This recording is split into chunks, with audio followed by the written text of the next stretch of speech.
Ok. Gravando, tá? Para a gente começar, até mesmo para testar o áudio, queria que você se apresentasse, por favor, falasse um pouco também do seu parentesco com o Sim. pastor Francisco. Pode? Pode começar, fique à vontade. Meu nome é Gessé Sadoc, eu sou filho do pastor Francisco Pereira do Nascimento, que foi pastor da Assembleia de Deus em Belém, e todo mundo sabe, né? Ele foi 3 vezes presidente da CGADB, um homem de Deus que trabalhou a vida toda em prol do Evangelho e da Assembleia de Deus também. Quais são assim, as lembranças mais marcantes que o senhor tem do seu pai? Olha, uma dessas lembranças é uma coisa que mexia muito comigo nos desfiles que a igreja fazia junto com outras denominações, no dia da Bíblia. Geralmente ele era escolhido para ser o pregador. E ele era muito assim, animado com a banda, ele ia na frente e ele olhava, ajeitava o povo, aquela coisa, e eu ia junto com ele, eu era pequeno, então eu achava o máximo aquilo, né? Aquela movimentação, aquela liderança dele ali na hora do desfile, e, por fim, a pregação durante o culto propriamente dito. Porque geralmente os pastores que eram membros da Sociedade Bíblica do Brasil, em Belém, que eram de outras denominações, eles sempre iam lá em casa, eu me lembro disso, e diziam: Pereira, você vai ser o pregador, porque você é muito eloquente, você prega com muita veemência. E às vezes o papai queria: não, mas eu já fiz, não, mas você vai ser o pregador. Então tinha essa coisa que me marcava muito. Na criança, você vê seu pai em evidência, você diz: poxa, o meu pai é um cara que está sempre fazendo alguma coisa interessante, né? Então é por aí a coisa. Como o senhor acha que nasceu essa vocação para o trabalho pastoral dele?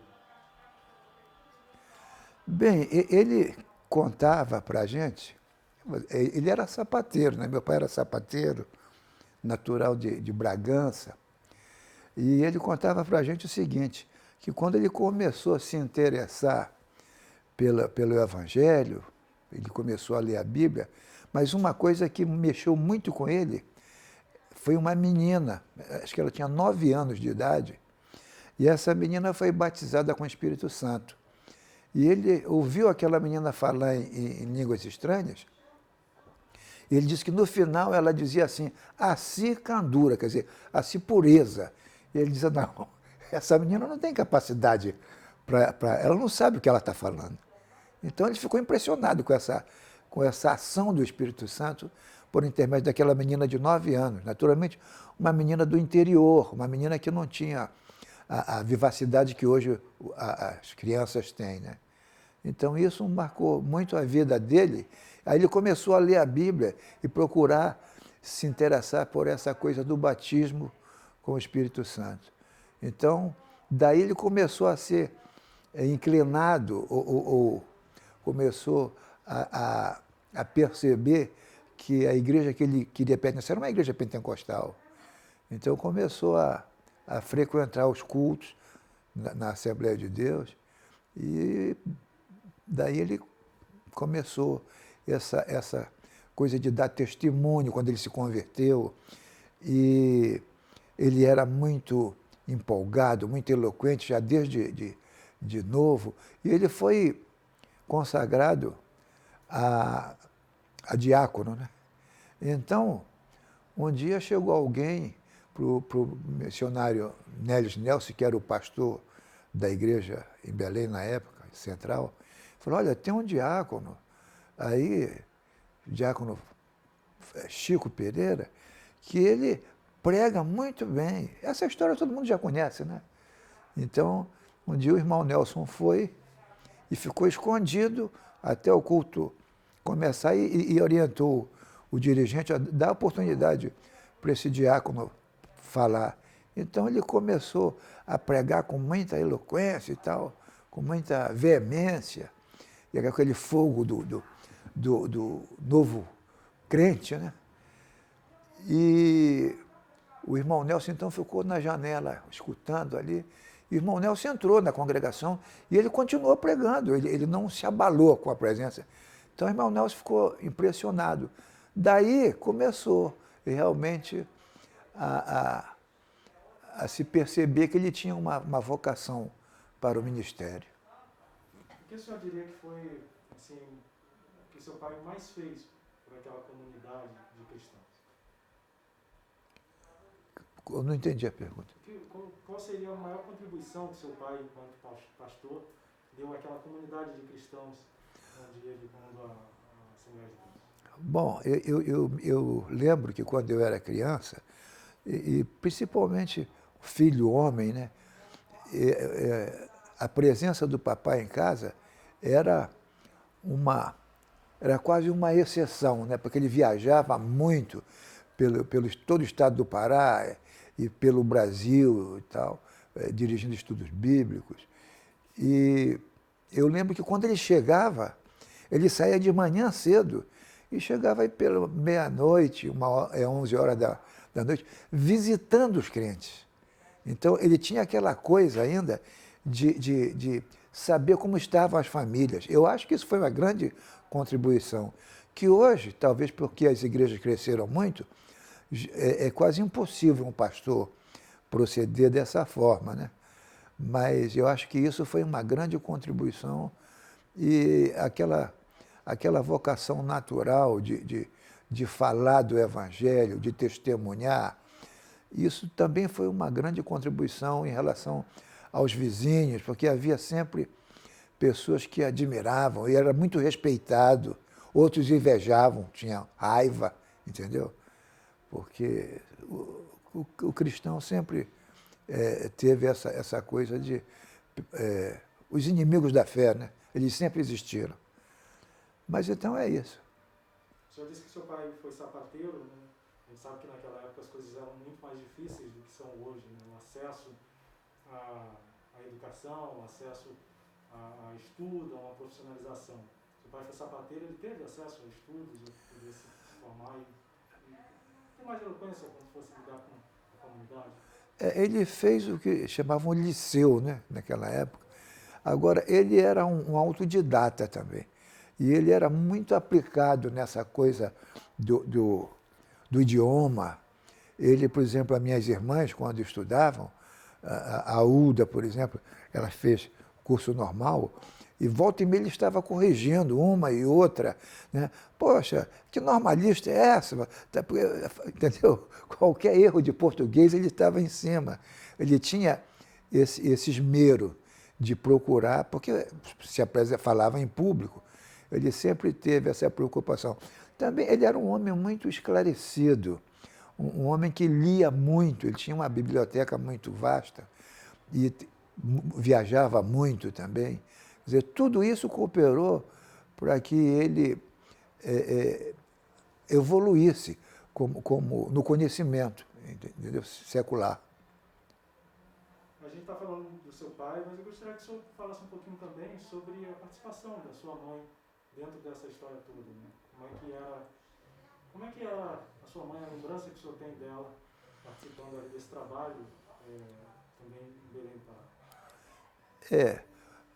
Naquela época, as mulheres de pastor, aí existe uma certa diferença, porque, por exemplo, a irmã Lídia Nelson era muito, assim, presente na igreja.